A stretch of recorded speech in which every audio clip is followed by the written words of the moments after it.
নমস্কার, আমি গল্পকথক ত্রিনা। আজ শুনবেন লেখক বিভূতিভূষণ বন্দ্যোপাধ্যায়ের এক অনবদ্য কালজয়ী গল্প, পুঁই মাচা।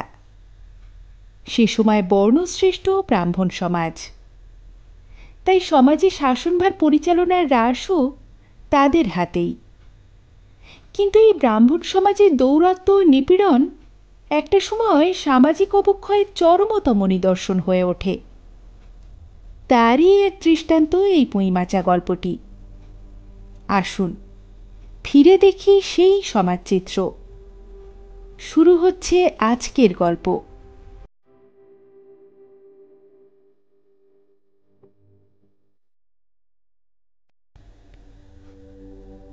সহায়হরি চাটুর্যে উঠানে পা দিয়াই স্ত্রীকে বলিলেন, একটা বড় বাটি কি ঘটি যা হয় কিছু দাও তো। তার খুঁড়ো গাছ কেটেছে, একটু ভালো রস আনি। স্ত্রী অন্নপূর্ণা খড়ের রান্নাঘরে দাওয়ায় বসিয়া শীতকালের সকালবেলায় নারিকেল তেলের বোতলে ঝাঁটার কাঠি পুড়িয়া 2 আঙুলের সাহায্যে ঝাঁটার কাঠি লগ্ন জমানো তেলটুকু সংগ্রহ করিয়া চুলে মাখাইতেছিলেন। স্বামীকে দেখিয়া তাড়াতাড়ি গায়ের কাপড় একটু টানিয়া দিলেন মাত্র, কিন্তু বাটিকে ঘটি বাহির করিয়া দিবার জন্য বিন্দুমাত্র আগ্রহ তো দেখাইলেনই না, এমনকি বিশেষ কোনো কথাও বলিলেন না। সহায়হরি অগ্রবর্তী হইয়া বলিলেন, কি হয়েছে বসে রইলে যে, দাও না একটা ঘটি। আহ, খেন্তি টেন্তি সব কোথায় গেল এরা? তুমি তেল মেখে বুঝি ছোঁবে না? অন্নপূর্ণায় তেলের বোতলটি সরাইয়া স্বামীর দিকে খানিকক্ষণ চাহিয়া রহিলেন।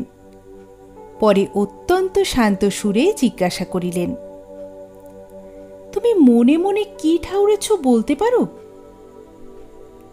স্ত্রীর অতিরিক্ত রকমের শান্ত সুরে সহায়হরির মনে ভীতির সঞ্চার হইল। ইহা যে ঝড়ের অপবহিত পূর্বের আকাশের স্থির ভাবমাত্র, তাহা বুঝিয়া তিনি মরিয়া হইয়া ঝড়ের প্রতীক্ষায় রহিলেন। একটু আমতামতা করিয়া কহিলেন, কেন, কি আবার, কি?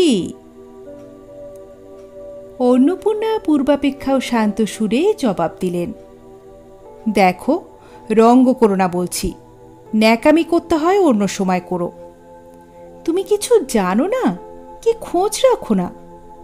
অত বড় মেয়ে যার ঘরে, সে মাছ ধরে আর রস খেয়ে দিন কাটায় কি করে তা বলতে পারো? গায়ে কি গুজব রটেছে জানো? সহায়হরি আশ্চর্য হইয়া জিজ্ঞাসা করিলেন, কেন, কি গুজব? কি গুজব জিজ্ঞাসা করো গিয়ে চৌধুরীদের বাড়ি। কেবল বাগদি তুলে পাড়ায় ঘুরে ঘুরে জন্ম কাটালে আর ভদ্রলোকের গায়ে বাস করা যায় না। সমাজে থাকতে হলে সেরকম মেনে চলতে হয়। সহায়হরি বিস্মিত হইয়া কি বলিতে যাইতেছিলেন। অন্নপূর্ণা পূর্ববৎ সুরেই পুনর্বার বলিয়া উঠিলেন, এক ঘরে করবে গো, তোমাকে এক ঘরে করবে। কাল চৌধুরীদের চণ্ডী মণ্ডপে সব কথা হয়েছে। আমাদের হাতে ছোঁয়া জল আর কেউ খাবে না। আশীর্বাদ হয়ে মেয়ের বিয়ে হলো না। ও নাকি উৎসর্গ করা মেয়ে। গায়ের কোনো কাজে তোমাকে আর কেউ বলবে না। যাও, ভালোই হয়েছে তোমার। এখন গিয়ে দুলে বাড়ি বাগদি বাড়ি উঠে বসে দিন কাটাও। সহায়হরি তাচ্ছিল্যের ভাব প্রকাশ করিয়া বলিলেন, হেই, আমি বলি না জানি কি ব্যাপার। এক ঘরে, সবাই এক ঘরে করেছেন। এবার নাকি আছেন কালীময় ঠাকুর। হো! অন্নপূর্ণা তেলে বেগুনে জ্বলিয়া উঠিলেন, কেন, তোমাকে এক ঘরে করতে বেশি কিছু লাগে নাকি? তুমি কি সমাজের মাথা না একজন মাতব্বর লোক? চাল নেই, চুলো নেই, এক কড়ার মুরদ নেই। চৌধুরীরা তোমায় এক ঘরে করবে, এ আর এমন কঠিন কথা কি? আর সত্যিই তো, এদিকে ধাড়ি মেয়ে হয়ে উঠল। হঠাৎ স্বর্ণামাইয়া বলিলেন, হলো যে 15 বছরের, বাইরে কমিয়ে বলে বেড়ালে কি হবে? লোকের কি চোখ নেই? পুনরায় গলায় উঠাইয়া বলিলেন, না বিয়ে দেওয়ার গা না কিছু, আমি কি যাব পাত্র ঠিক করতে? সশরীরে যতক্ষণ স্ত্রীর সম্মুখে বর্তমান থাকিবেন, স্ত্রীর গলার সুর ততক্ষণ কমিবার কোনো সম্ভাবনা নাই। এ কথা বুঝিয়া সহায় হরি দাওয়া হইতে তাড়াতাড়ি একটা কাঁসার বাটি উঠাইয়া লইয়া খিড়কি দুয়ার লক্ষ্য করিয়া যাত্রা করিলেন। কিন্তু খিড়কি দুয়ারের একটু এদিকে কি দেখিয়া হঠাৎ যেন থামিয়া গেলেন এবং আনন্দপূর্ণ স্বরে বলিয়া উঠিলেন, এসব কি রে খেন্তিমা, এসব কোথা থেকে আনলি? ওফ, এ যে 14-15 বছরের একটি মেয়ে আরও দুটো ছোট ছোট মেয়ে পিছনে লইয়া বাড়ি ঢুকিল। তাহার হাতে এক বোঝা পুঁইশাক, ডাঁটাগুলো মোটা ও হলদে হলদে। চেহারা দেখিয়া মনে হয় কাহারা পাকা পুঁই গাছ উপড়াইয়া ফেলিয়া উঠানের জঙ্গল তুলিয়া দিতেছিল। মেয়েটি তাদের উঠানের জঞ্জাল প্রাণপণে তুলিয়া আনিয়াছে। ছোট মেয়ে দুটির মধ্যে একজনের হাত খালি, অপরটির হাতে গোটা 2-3 পাকা পুঁই পাতা জড়ানো কোনো একটি দ্রব্য। বড় মেয়েটি খুব লম্বা, গোলগাল চেহারা, মাথার চুলগুলো কৃষ্ণ ও অগোছালো, বাতাসে উড়িতেছে। মুখখানা খুব বড়, চোখ দুটো ডাগর ডাগর ও শান্ত। সরু সরু কাঁচের চুড়িগুলো 2 পয়সা ডজনের একটা সেফটি পিন দিয়া একত্র করিয়া আটকানো। পিনটির বয়স খুঁজিতে চাইলে প্রাগ ঐতিহাসিক যুগে গিয়া পড়িতে হয়। এই বড় মেয়েটির নামই বোধহয় খেন্তি, কারণ সে তাড়াতাড়ি পিছন ফিরিয়া তাহার পশ্চাৎবর্তিনীর হাত হইতে পাকা পুঁই পাতা জড়ানো দ্রব্যটি মেলিয়া ধরিয়া বলিল, চিংড়ি মাছ বাবা, গয়াপুরীর কাছ থেকে রাস্তায় নিলাম। দিতেই চায় না, বলে তোমার বাবার কাছে 8 দিনকার দরুন 2 পয়সা বাকি আছে। আমি বললাম, দাও না গয়া পিসি, আমার বাবা কি তোমার 2 পয়সা নিয়ে পালিয়ে যাবে? আর এই পুঁই শাকগুলো ঘাটের ধারে রায় কাকা দিয়ে বললে নিয়ে যা, কেমন মোটা মোটা। অন্নপূর্ণা দাওয়া হইতে অত্যন্ত ঝাঁঝের সহিত চিৎকার করিয়া উঠিয়া বলিলেন, নিয়ে যা, আহ কি অমৃতই তোমাকে তারা দিয়েছে। পাকা পুঁই ডাঁটা কাঠ হয়ে গিয়েছে, 2 দিন পরে ফেলে দিত, তা নিয়ে যা। আর উনি তাদের আগাছা উঠিয়ে নিয়ে এসেছেন। ভালোই হয়েছে, তাদের আর নিজেদের কষ্ট করে কাটতে হলো না। যত পাথুরে বোকা সব মরতে আসে আমার ঘাড়ে। ধাড়ি মেয়ে, বলে দিয়েছি না তোমায়, বাড়ির বাইরে কোথাও পা দিও না। লজ্জা করে না এ পাড়া সে পাড়া করে বেড়াতে? বিয়ে হলে যে 4 ছেলের মা হতে, খাওয়ার নামে আর জ্ঞান থাকে না। না, কোথায় শাক, কোথায় বেগুন, আর একজন বেড়াচ্ছেন কোথায় রস, কোথায় ছাই, কোথায় পাশ। ফেল বলছি, ও সব ফেল। মেয়েটি শান্ত অথচ ভয় মিশ্রিত দৃষ্টিতে মায়ের দিকে চাহিয়া হাতের বাঁধন আলগা করিয়া দিল। পুঁইশাকের বোঝা মাটিতে পড়িয়া গেল। অন্নপূর্ণা বকিয়া চলিলেন, যা তো রাধি, ও আপদগুলো টেনে খিড়কির পুকুরের ধারে ফেলে দিয়ায় তো। ফের যদি বাড়ির বাইরে বার হতে দেখেছি, তবে তো ঠ্যাং খোঁড়া না করি তো। বোঝা মাটিতে পড়িয়া গিয়াছিল। ছোট মেয়েটি কলের পুতুলের মতন সেগুলি তুলিয়া লইয়া খিড়কি অভিমুখেই চলিল। কিন্তু ছোট মেয়ে অত বড় বোঝা আঁকড়াইতে পারিল না। অনেকগুলো ডাঁটা এদিক ওদিক ঝুলিতে ঝুলিতে চলিল। সহায়হরির ছেলেমেয়েরা তাহাদের মাকে অত্যন্ত ভয় করিত। সহায়হরি আমতামতা করিয়া বলিতে গেলেন, তাই এনেছে ছেলে মানুষ খাবে বলে তুমি আবার বরং। পুঁইশাকের বোঝা লইয়া যাইতে যাইতে ছোট মেয়েটি ফিরিয়া দাঁড়াইয়া মায়ের মুখের দিকে চাহিল। অন্নপূর্ণা তাহার দিকে চাহিয়া বলিলেন, না না, নিয়ে যা, খেতে হবে না। মেয়ে মানুষের আবার অত নোলা কিসের? এক পাড়া থেকে আরেক পাড়ায় নিয়ে আসবে দুটো পাকা পুঁই শাক ভিক্ষে করে। যা যা, তুই যা, দূর করে বনে দিয়ায়। সহায় হরি বড় মেয়ের মুখের দিকে চাহিয়া দেখিলেন, তাহার চোখ দুটো জলে ভরিয়া আসিয়াছে। তার মনে বড় কষ্ট হইল। কিন্তু মেয়ের যতই সাধের জিনিস হোক, পুঁইশাকের পক্ষাবলম্বন করিয়া দুপুরবেলা স্ত্রীকে চটাইতে তিনি আদেও সাহসী হইলেন না। নিঃশব্দে খিড়কি দোর দিয়া বাহির হইয়া গেলেন। বসিয়া রাঁধিতে রাঁধিতে বড় মেয়ের মুখের কাতর দৃষ্টি স্মরণে পড়িবার সঙ্গে সঙ্গে অন্নপূর্ণার মনে পড়িল গত অরন্ধনের পূর্বদিন বাড়িতে পুঁইশাক রান্নার সময় খেন্তি আবদার করিয়া বলিয়াছিল, মা, অর্ধেকগুলো কিন্তু একা আমার, অর্ধেক সব মিলে তোমাদের। বাড়িতে কেহ ছিল না। তিনি নিজে গিয়া উঠানের ও খিড়কিদোরের আশেপাশে যে ডাঁটাগুলো পড়িয়াছিল সেগুলো কুড়াইয়া লইয়া আসিলেন। বাকিগুলো কুড়ানো যায় না, ডোবার ধারে ছাই কাদায় ফেলিয়া দিয়াছে। কুচু চিংড়ি দিয়া এইরূপে চুপি চুপি পুঁইশাকের তরকারি রাঁধিলেন। দুপুরবেলা খেন্তি পাতে পুঁইশাকের চচ্চড়ি দেখিয়া বিস্ময় ও আনন্দপূর্ণ ডাগর চোখে মায়ের দিকে ভয়ে ভয়ে চাহিল। দুই একবার ঘুরিয়া আসিতেই অন্নপূর্ণা দেখিলেন উক্ত পুঁইশাকের এক টুকরোও তাহার পাতে পড়িয়া নাই। পুঁইশাকের উপর তার এই মেয়েটির যে কিরূপ লোভ তাহা তিনি জানিতেন। জিজ্ঞাসা করিলেন, কি রে খেন্তি, আর একটু চচ্চড়ি দি?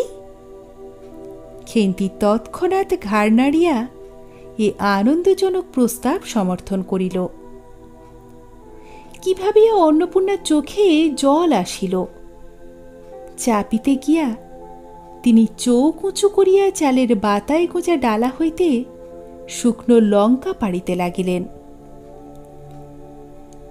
কালীময়ের চণ্ডীমণ্ডপে সেই দিন বৈকালবেলা সহায় হরির ডাক পড়িল। সংক্ষিপ্ত ভূমিকা ফাঁদিবার পর কালীময় উত্তেজিত সুরে বলিলেন, সেসব দিন কি আর আছে ভায়া? এই ধরো কেষ্ট মুখুর্জে, স্বভাব নইলে পাত্তর দেব না, স্বভাব নইলে পাত্তর দেব না করে কি কাণ্ডটাই না করলে। অবশেষে কিনা হরির ছেলেটাকে ধরে পেড়ে মেয়ের বিয়ে দেয় তবে রক্ষে। তার কি স্বভাব! রাম বলো, ৬-৭ পুরুষের ভঙ্গ, পচা ক্ষত্রিয়। পরে সুর নরম করিয়া বলিলেন, তা সমাজের সেসব শাসনের দিন কি আর আছে ভায়া? দিন দিন চলে যাচ্ছে। বেশি দূরেই বা যাই কেন? এই যে তোমার মেয়েটি ১৩ বছরের। সহায় হরি বাধা দিয়া বলিতে গেলেন, এই শ্রাবণে ১৩ই। আহা, ১৩ আর ১৬ তফাতটা কিসের শুনি? ১৩ আর ১৬ তফাতটা কিসের? আর সে ১৩ই হোক, চাই ১৬ই হোক, চাই ৫০ই হোক, তাতে আমাদের দরকার নেই। সে তোমার হিসাব তোমার কাছে। কিন্তু পাত্তর আশীর্বাদ হয়ে গেল, তুমি বেঁকে বসলে কি জন্যে শুনি? ও তো একরকমের উৎসর্গ করা মেয়ে। আশীর্বাদ হওয়াও যা, বিয়ে হওয়াও তা, ৭ পাকের যা বাকি, এই তো। তা সমাজে বসে এসব কাজগুলো তুমি যে করবে আর আমরা বসে বসে দেখব, হে তুমি মনে ভেবো না। সমাজের বামুনদের যদি জাত মারবার ইচ্ছে না থাকে, মেয়ের বিয়ের বন্দোবস্ত করে ফেলো। পাত্তর পাত্তর রাজপুত্তর নইলে কি আর পাত্তর মেলে না? গরিব মানুষ দিতে থুতে পারবে না বলেই শ্রীমন্ত মজুমদারের ছেলেটাকে ঠিক করে দিলাম। তার লেখাপড়া নাইবা জানলে, জজ ম্যাজিস্ট্রেট না হলে কি আর মানুষ হয় না? দিব্যি বাড়ি, বাগান, পুকুর, শুনলাম এবার নাকি ২০ জমিতে ৪টি আমন ধানও করেছে। ব্যাস, রাজার হাল। দুই ভাইয়ের অভাব কি? ইতিহাসটা হইতেছে যে মণিগায়ের উক্ত মজুমদার মহাশয়ের পুত্রটি কালীময়ই ঠিক করিয়া দেন। কেন কালীময় মাথা ব্যথা করিয়া সহায় হরির মেয়ের বিয়ের সম্বন্ধ মজুমদার মহাশয়ের ছেলের সঙ্গে ঠিক করিতে গেলেন, তাহার কারণ নির্দেশ করিতে যাইয়া কেহ কেহ বলেন যে কালীময় নাকি মজুমদার মহাশয়ের কাছে অনেক টাকা ধার করেন, অনেক দিনের সুদ পর্যন্ত বাকি, শীঘ্র নালিশ হইবে ইত্যাদি। এই গুজব যে শুধু অবান্তর তাহাই নহে, ইহার কোনো ভিত্তি আছে বলিয়াও মনে হয় না। ইহা দুষ্টপক্ষের রটনা মাত্র। যাহাই হোক, পাত্রপক্ষ আশীর্বাদ করিয়া যাওয়া দিন কতক পরে সহায় হরি টের পান পাত্রটি কয়েক মাস পূর্বে নিজের গ্রামে কি একটা করিবার ফলে গ্রামের এক কুম্ভকার বধূর আত্মীয় স্বজনের হাতে বেদম প্রহার খাইয়া কিছুদিন নাকি শয্যাগত ছিল। এরকম পাত্রে মেয়ে দিবার প্রস্তাব মনোপুত না হওয়ায় সহায় হরি সে সম্বন্ধ ভাঙিয়া দেন। দিন দুই পরের কথা। সকালে উঠিয়া সহায় হরি উঠানে বাতাবি লেবু গাছের ফাঁকা দিয়া যেটুকু নিতান্ত কচিরাঙা রৌদ্র আসিয়াছিল তাহারই আতপে বসিয়া আপন মনে তামাক টানিতেছেন। বড় মেয়ে খেন্তি আসিয়া চুপি চুপি বলিল, বাবা যাবে না? মা ঘাটে গেল। সহায় হরি একবার বাড়ির পাশে ঘাটের পথের দিকে কি জানি কেন চাহিয়া দেখিলেন, পরে নিম্নস্বরে বলিলেন, যা শিগগির শাবলকানা নিয়াই দেখি। কথা শেষ করিয়া তিনি উৎকণ্ঠার সহিত জোরে জোরে তামাক টানিতে লাগিলেন এবং পুনরায় একবার কি জানি কেন খিড়কির দিকে সতর্ক দৃষ্টি নিক্ষেপ করিলেন। ইতিমধ্যে প্রকাণ্ড ভারী একটা লোহার শাবল দুই হাত দিয়া আঁকড়াইয়া ধরিয়া খেন্তি আসিয়া পড়িল। তৎপরে পিতা পুত্রীতে সন্তর্পণের সম্মুখের দরজা দিয়া বাহির হইয়া গেল। ইহাদের ভাব দেখিয়া মনে হইতেছিল ইহারা কারোর ঘরে শীত দেবার উদ্দেশ্যে চলিয়াছে। অন্নপূর্ণা স্নান করিয়া সবে কাপড় ছাড়িয়া উনুন ধরাইবার জোগাড় করিতেছেন।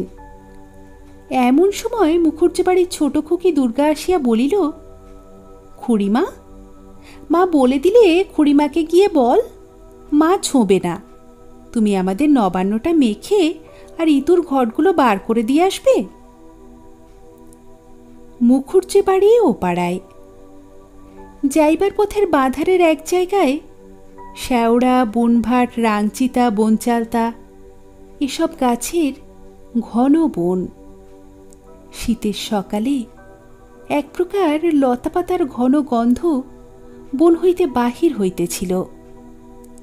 একটা লেজ ছোলা হলদে পাখি আমড়া গাছের এডাল হইতে ওডাল যাইতেছে। দুর্গা আঙুল দিয়া দেখাইয়া বলিল, খুড়িমা, খুড়িমা, ওই যে কেমন পাখিটা। পাখি দেখিতে গিয়া অন্নপূর্ণা কিন্তু আর একটি জিনিস লক্ষ্য করিলেন, ঘন বনটার মধ্যে কোথায় এতক্ষণ খুব খুব করিয়া আওয়াজ হইতেছিল, কে যেন কি খুঁড়িতেছে। দুর্গার কথার হঠাৎ পরেই সেটা বন্ধ হইয়া গেল। অন্নপূর্ণা সেখানে খানিকক্ষণ থমকিয়া দাঁড়াইলেন, পরে চলিতে আরম্ভ করিলেন। তাহার খানিক দূর যাইতে বনের মধ্যে পুনরায় খুব খুব শব্দ আরম্ভ হইল। কাজ করিয়া ফিরিতে অন্নপূর্ণার কিছু বিলম্ব হইল। বাড়ি ফিরিয়া দেখিলেন খেন্তি উঠানে রৌদ্রে বসিয়া তেলের বাটি সম্মুখে লইয়া খোপা খুলিতেছে। তিনি তীক্ষ্ণ দৃষ্টিতে মেয়ের দিকে চাহিয়া দেখিয়া বলিলেন, এখনো নাইতে যাসনি যে? কোথায় ছিলি এতক্ষণ? খেন্তি তাড়াতাড়ি উত্তর দিল, এই যে যাই মা, এক্ষুনি যাব আর আসব। খেন্তি স্নান করিতে যাইবার একটুখানি পরেই সহায় হরি স্ব-উৎসাহে 15-16 সের ভারী একটা মেটে আলু ঘাড়ে করিয়া কোথা হইতে আসিয়া উপস্থিত হইলেন এবং সম্মুখে স্ত্রীকে দেখিয়া কৈফিয়তের দৃষ্টিতে সেই দিকে চাহিয়াই বলিয়া উঠিলেন, ওই ও পাড়ার ময়সা চৌকিদার রোজই বলে, কর্তা ঠাকুর, তোমার বাপ থাকতে তবু মাসে মাসে এদিকে তোমার পায়ের ধুলো পড়ত, তা আজকাল তো তোমরা আর আসোই না। এই বেড়ার গায়ে মেটে আলু করে রেখেছি, তা দাদা ঠাকুর বরং। অন্নপূর্ণা স্থির দৃষ্টিতে স্বামীর দিকে চাহিয়া বলিলেন, বরজপাতার বনের মধ্যে বসে খানিক আগে কি করছিলে শুনি? সহায়হরি অবাক হইয়া বলিলেন, আমি? না, আমি কখনো না, এই তো আমি। সহায়হরির ভাব দেখিয়া মনে হইতেছিল তিনি এইমাত্র আকাশ হইতে পড়িয়াছেন। অন্নপূর্ণা পূর্বের মতনে স্থির দৃষ্টিতে স্বামীর দিকে চাহিয়া বলিলেন, চুরি তো করবেই, দিনকাল গিয়েছে, এককাল আছে, মিথ্যা কথাগুলো আর এখন বলো না, আমি সব জানি। মনে ভেবেছিলে আপদ ঘাটে গিয়েছে আর কি।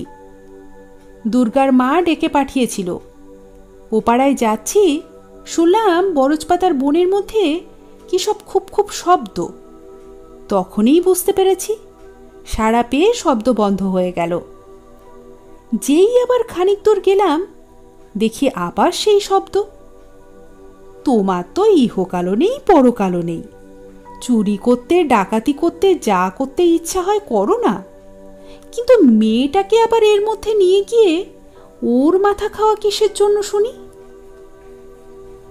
সহায়হরি হাত নাড়িয়া বরজপাতায় তাহার উপস্থিত থাকার বিরুদ্ধে কতকগুলো প্রমাণ উত্থাপন করার চেষ্টা করিতে গেলেন, কিন্তু স্ত্রীর চোখের দৃষ্টির সামনে তাহার বেশি কথাও জোগাইল না, বা কথিত উক্তিগুলির মধ্যে কোনো পূর্বাপর্য সম্বন্ধও খুঁজিয়া পাওয়া গেল না।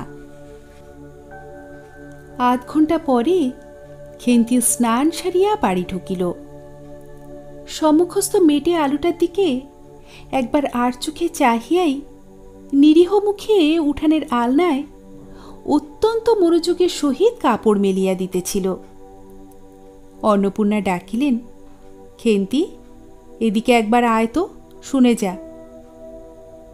মায়ের ডাক শুনিয়া খেন্তির মুখ শুকাইয়া গেল। সে ইতস্তত করিতে করিতে মায়ের নিকট আসিলে তিনি জিজ্ঞাসা করিলেন, এই মেটে আলুটা দুজনে মিলে তুলে এনেছিস না?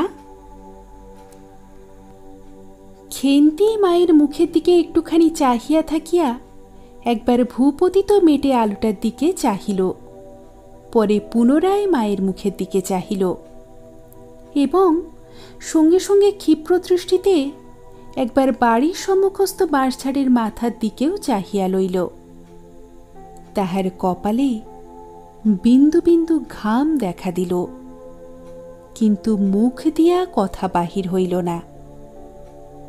অন্নপূর্ণা কড়া সুরে বলিলেন, কথা বলছিস না যে বড়, এই মেটে আলু তুই এনেছিস কিনা?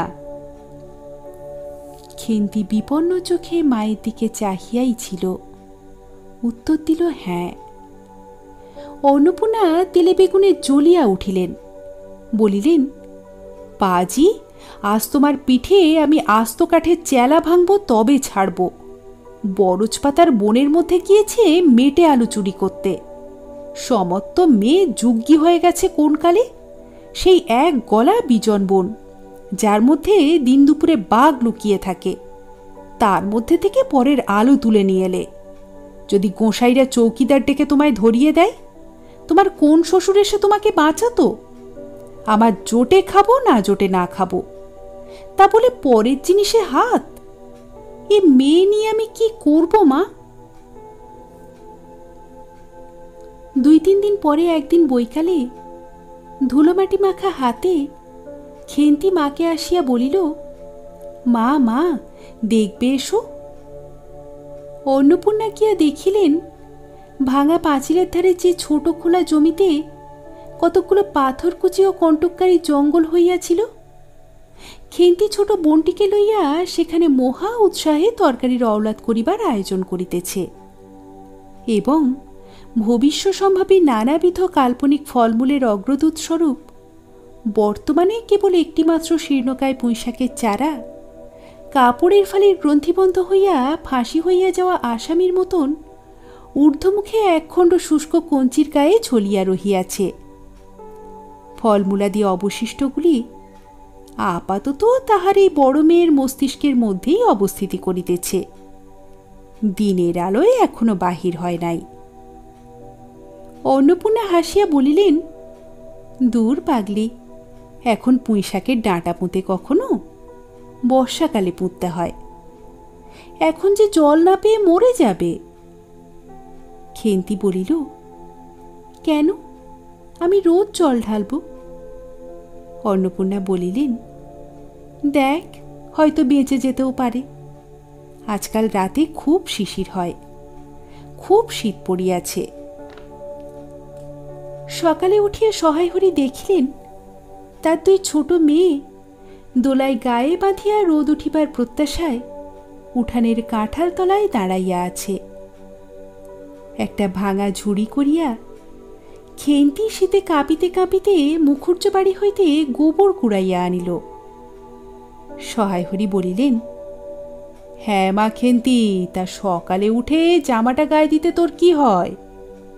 দেখ দেখি, এই শীত। আচ্ছা দিচ্ছি বাবা। কই শীত তেমন তো। হ্যাঁ দে মা, এক্ষুনি দে। অসুখ বিসুখ 5 রকম হতে পারে, বুঝলি নে। সহায়হরি বাহির হইয়া গেলেন। ভাবিতে ভাবিতে গেলেন, তিনি কি অনেক দিন মেয়ের মুখ ভালো করিয়া চাহেন নাই? খেন্তির মুখ এখন সুশ্রী হইয়া উঠিয়াছে। জামার ইতিহাস নিম্নলিখিত রূপ। বহু বৎসর অতীত হইল। হরিপুরের রাসের মেলা হইতে সহায়হরি কালো সার্জের এই 2.5 টাকা মূল্যের জামাটি ক্রয় করিয়া আনেন। ছিড়িয়া যাইবার পর তাহাতে কতবার রিফু ইত্যাদি করা হইয়াছিল। সম্প্রতি কত বৎসর হইতে খেন্তি স্বাস্থ্যোন্নতি হওয়ার দরুন জামাটি তাহার গায়ে আর হয় না। সংসারের এসব খোঁজ সহায়হরি রাখিতেন না। জামার বর্তমান অবস্থা অন্নপূর্ণারও জানা ছিল না।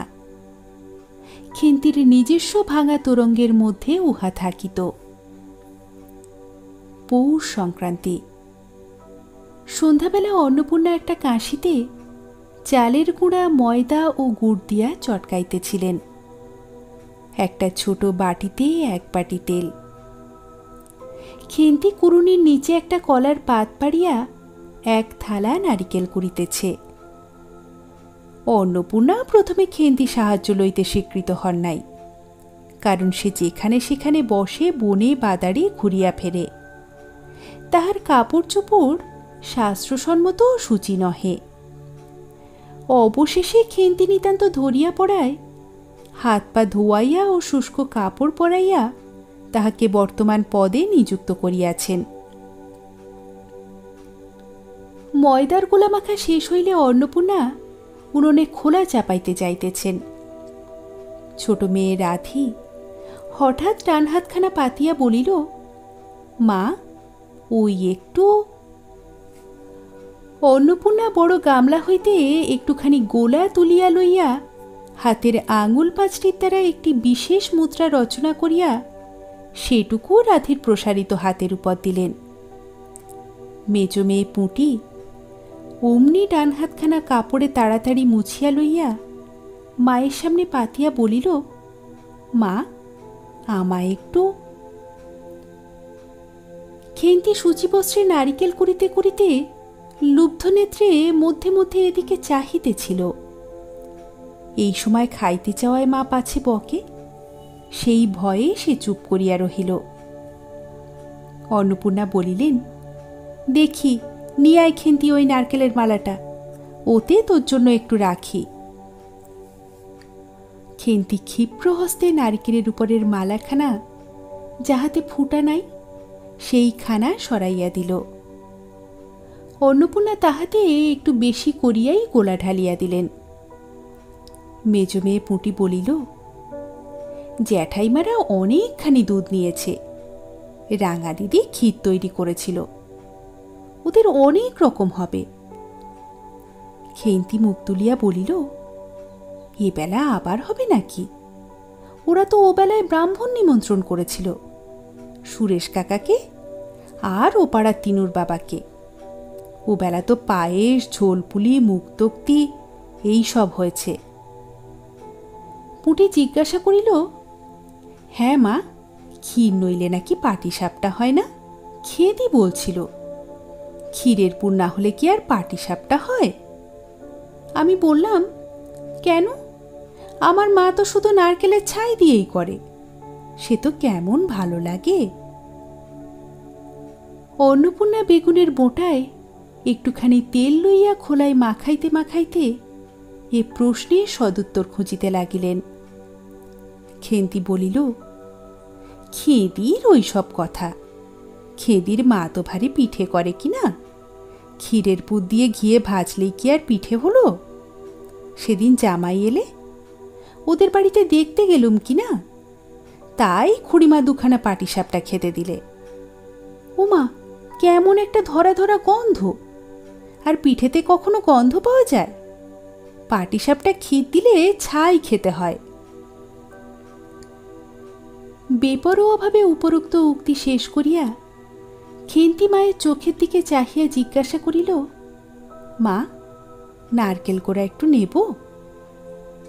অন্নপূর্ণা বলিলেন, নে, কিন্তু এখানে বসে খাস নে, মুখ থেকে পড়বে না কি হবে? যা, ওই দিকে যা। খেন্তি নারিকেলের মালায় এক থাবা তুলিয়া লইয়া একটু দূরে গিয়া খাইতে লাগিল।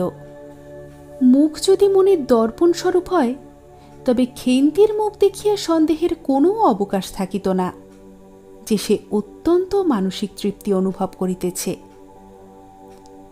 ঘণ্টাখানিক পরে অন্নপূর্ণা বলিলেন, ওরে, তোরা সব এক এক টুকরো পাতা পেড়ে বসে পড় দেখি, গরম গরম দি। খেন্তি, জল দেওয়া ভাত আছে ও বেলার, বার করে নিয়ে আয়।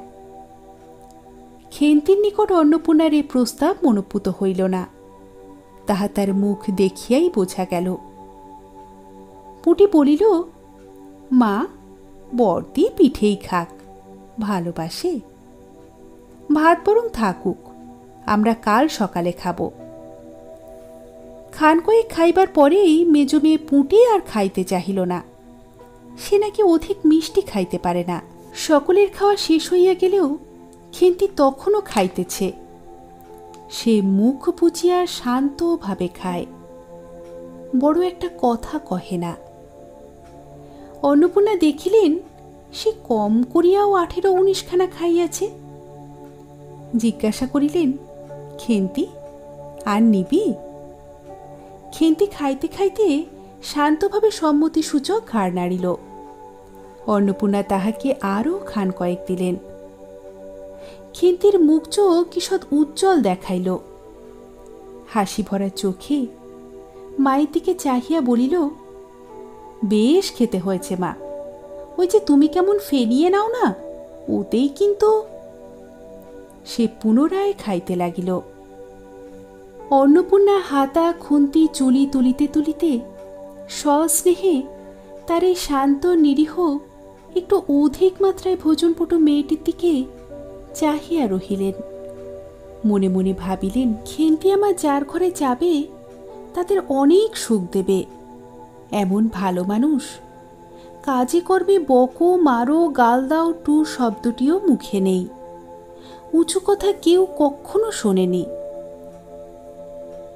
বৈশাখ মাসের প্রথমে সহায়হরির এক দুঃসম্পর্কের আত্মীয়ের ঘটকালিতে খেন্তির বিবাহ হইয়া গেল। দ্বিতীয় পক্ষে বিবাহ করিলেও পাত্রটির বয়স 40-এর খুব বেশি কোনো মতেই হইবে না। তবুও প্রথমে এখানে অন্নপূর্ণা আদেও ইচ্ছুক ছিলেন না, কিন্তু পাত্রটি সঙ্গতিপন্ন। শহর অঞ্চলে বাড়ি, সিলেট, চুন ও ইটের ব্যবসায় 2 পয়সা নাকি করিয়াছে। এরকম পাত্র হঠাৎ মেলাও বড় দুর্ঘটনা কিনা। জামাইয়ের বয়স একটু বেশি। প্রথমে অন্নপূর্ণা জামাইয়ের সম্মুখে বাহির হইতে একটু সংকোচ বোধ করিতেছিলেন। পরে পাছে খেন্তির মনে কষ্ট হয়, এই জন্য বরণের সময় তিনি খেন্তির সুপুষ্ট হস্তখানি ধরিয়া জামাইয়ের হাতে তুলিয়া দিলেন। চোখের জলে তাহার গলা বন্ধ হইয়া আসিল, কিছু বলিতে পারিলেন না। বাড়ির বাহির হইয়া আমলকিতলায় বেহারার সুবিধা করিয়া লইবার জন্য বরের পালকি একবার নামাইল। অন্নপূর্ণা চাহিয়া দেখিলেন বেড়ার ধারের নীল রঙের মদি ফুলের গুচ্ছগুলো যেখানে নত হইয়া আছে, খেন্তির কম দামের বালুচরের রাঙা চিলির আঁচলখানা পালকির বাহির হইয়া সেইখানেই লুটাইতেছে। তার এই অত্যন্ত অগোছালো নিতান্ত নিরীহ এবং একটু অধিক মাত্রায় ভোজনপটু মেয়েটিকে পরের ঘরের অপরিচিত মহলে পাঠাইতে তার বুক উদ্বেল হইয়া উঠিতেছিল। খেন্তিকে কি অপরে ঠিক বুঝিবে? যাইবার সময় খেন্তি চোখের জলে ভাসিতে ভাসিতে সান্ত্বনার সুরে বলিয়াছিল, মা, আষাঢ় মাসেই আমাকে এনো, বাবাকে পাঠিয়ে দিও, 2 মাস তো। ও পাড়ার ঠান দিদি বলিলেন, তোর বাবা তোর বাড়ি যাবে কেন রে, আগে নাতি হোক তবে তো। খেন্তির মুখ লজ্জায় রাঙা হইয়া উঠিল। জলভরা ডাগর চোখের উপর একটুখানি লাজুক হাসির আভা মাখাইয়া সে একগুঁয়েমে সুরে বলিল, না, যাবে না বই কি, দেখো তো কেমন না যান। ফাল্গুন চৈত্র মাসের বৈকালবেলা উঠোনের মাচায় রৌদ্রে দেওয়া আমসত্ত্ব তুলিতে তুলিতে অন্নপূর্ণার মন হুহু করিত। তার অনাচারী লোভী মেয়েটি আজ বাড়িতে নাই, যে কোথা হইতে বেড়াইয়া আসিয়া লজ্জাহীনার মতন হাতখানি পাতিয়া মিনতি সুরে বলিবে, মা, বলবো একটা কথা, ওই কোনটা ছিঁড়ে একটুখানি। 1 বছরের উপর হইয়া গিয়াছে, পুনরায় আষাঢ় মাস, বর্ষা বেশ নামিয়াছে। ঘরের দাওয়ায় বসিয়া সহায় হরি প্রতিবেশী বিষ্ণু সরকারের সহিত কথা বলিতেছেন। সহায় হরি তামাক সাজিতে সাজিতে বলিলেন, ও তুমি ধরে রাখো, ওই রকমই হবে দাদা। আমাদের অবস্থার লোকের ওর চেয়ে ভালো আর কি বা জুটবে। বিষ্ণু সরকার তালপাতার চ্যাটাইয়ের উপর উবু হইয়া বসিয়াছিলেন। দূর হইতে দেখিলে মনে হইবার কথা তিনি রুটি করিবার জন্য ময়দা চটকাইতেছেন। গলা পরিষ্কার করিয়া বলিলেন, না, সব তো আর, তাছাড়া আমি যা দেব তা নগদেই দেব। তা তোমার মেয়েটির হয়েছিল কি? সহায় হরি হুঁকাটায় 5-6টা টান দিয়া কাশিতে কাশিতে বলিলেন, বসন্ত হয়েছিল শুনলাম। ব্যাপার কি দাঁড়ালো বুঝলে? মেয়ে তো কিছুতেই পাঠাতে চায় না। 250 আন্দাজ টাকা বাকি ছিল, বললে ও টাকা আগে দাও তবে মেয়ে নিয়ে যাও। এক্কেবারে চামার। তারপর বললাম, টাকাটা ভায়া ক্রমে ক্রমে দিচ্ছি, পুজোর তত্ত্ব কম করে হলেও তো 30টা টাকার কম হবে না। ভেবে দেখলাম কিনা। মেয়ের নানা রকমের নিন্দে উঠল। ছোট লোকের মেয়ের মতন চলে, হাফাতে ঘরের মতন খায়, আরও কত কি। পৌষ মাসেই দেখতে গেলাম। মেয়েটাকে ফেলে আর থাকতে পারলাম না বুঝলে। সহায় হরি হঠাৎ কথা বন্ধ করিয়া জোরে মিনিট কত খুঁকাটায় টান দিতে লাগিলেন। কিছুক্ষণ দুজনের কোনো কথা শোনা গেল না। অল্পক্ষণ পরে বিষ্ণু সরকার বলিলেন, তারপর? আমার স্ত্রী অত্যন্ত কান্নাকাটি করিতে পৌষ মাসেই দেখতে গেলাম। মেয়েটার যা অবস্থা করেছে।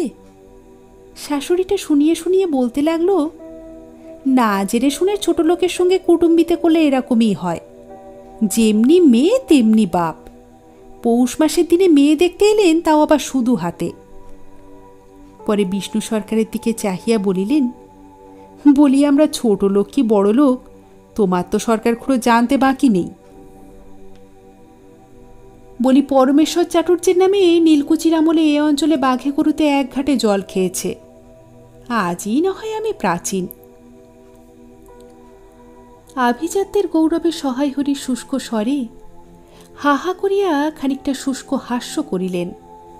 বিষ্ণু সরকার সমর্থনসূচক একটা অস্পষ্ট শব্দ করিয়া বার কত ঘাড় নাড়িলেন। তারপর ফাল্গুন মাসেই তার বসন্ত হল। এমনই চামার, বসন্ত গায়ে বেরোতেই টালায় আমার এক দুঃসম্পর্কের বোন আছে, একবার কালীঘাটে পুজো দিতে এসে তার খোঁজ পেয়েছিল, তারই ওখানে ফেলে রেখে গেল। আমায় না একটা সংবাদ না কিছু, তারাই আমায় সংবাদ দেয়।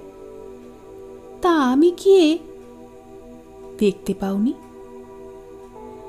না, এমনই চামার, গয়নাগুলো অসুস্থ অবস্থাতেই গা থেকে খুলে নিয়ে তবে টালায় পাঠিয়ে দিয়েছে। যাক, তা চলো যাওয়া যাক, বেলা তো গেল। চার কি ঠিক করলে? পিঁপড়ের টোপে মুড়ির চার তো সুবিধে হবে না। তারপর কয়েক মাস কাটিয়া গিয়াছে। আজ আবার পৌষ পার্বণের দিন। এবার পৌষ মাসের শেষাশেষি এত শীত পড়িয়াছে যে এইরূপ শীত তাহারা কখনো জ্ঞানে দেখেন নাই। সন্ধ্যার সময় রান্নাঘরের মধ্যে বসিয়া অন্নপূর্ণা সরু চাকলে পিঠের জন্য চালের গুঁড়া তৈরি করিতেছেন। পুঁটি ও রাধি উনুনের পাশে বসিয়া আগুন পোহাইতেছে। রাধি বলিতেছে, আর একটু জল দিতে হবে মা, অত ক্ষণ করে ফেললে কেন? পুঁটি বলিল, আচ্ছা মা, ওতে একটু নুন দিলে হয় না? ও মা, দেখো রাধির দোলাই কোথায় ঝুলছে, এক্ষুনি ধরে উঠবে। অন্নপূর্ণা বলিয়া উঠিলেন, সরে এসে বস না, আগুনের ঘাড়ে গিয়ে না বসলে কি আর আগুন পোহানো হয় না? এইদিকে আয়। গোলা তৈরি হইয়া গেল। খোলা আগুনে চড়াইয়া অন্নপূর্ণা গোলা ঢালিয়া মুচি দিয়া চাপিয়া ধরিলেন। দেখিতে দেখিতে মিঠে আঁচে পিঠের টোপরের মতন ফুলিয়া উঠিল। পুঁটি বলিল, মা দাও, প্রথম পিঠেখানা কানাচে সারা ষষ্ঠীকে ফেলে দিয়ে আসি। অন্নপূর্ণা বলিলেন, একা যাস নে, রাধিকে সঙ্গে করে নিয়ে যা। খুব জ্যোৎস্না উঠিয়াছিল। বাড়ির পিছনে সারা গাছের ঝোপের মাথায় তেলাকুচর লতার থলো থলো সাদা ফুলের মধ্যে জ্যোৎস্না আটকাইয়া রহিয়াছে। পুঁটি ও রাধি খিড়কি দোর খুলতেই একটা শেয়াল শুকনো পাতায় খসখস করিতে করিতে ঘন ঝোপের মধ্যে ছুটিয়া পালাইল। পুঁটি পিঠেখানা জোর করিয়া ছুঁড়িয়া ঝোপের মাথায় ফেলিয়া দিল। তাহার পর চারিধারের নির্জন বাঁশবনের নিস্তব্ধতায় ভয় পাইয়া ছেলে মানুষ পিছু হটিয়া আসিয়া খিড়কি দরজার মধ্যে ঢুকিয়া পড়িয়া তাড়াতাড়ি দ্বার বন্ধ করিয়া দিল। পুঁটি ও রাধি ফিরিয়া আসিলে অন্নপূর্ণা জিজ্ঞাসা করিলেন, দিলি? পুঁটি বলিল, হ্যাঁ মা, তুমি আর বছর যেখান থেকে নেবুর চারা তুলে এনেছিলে সেখানে ফেলে দিলাম।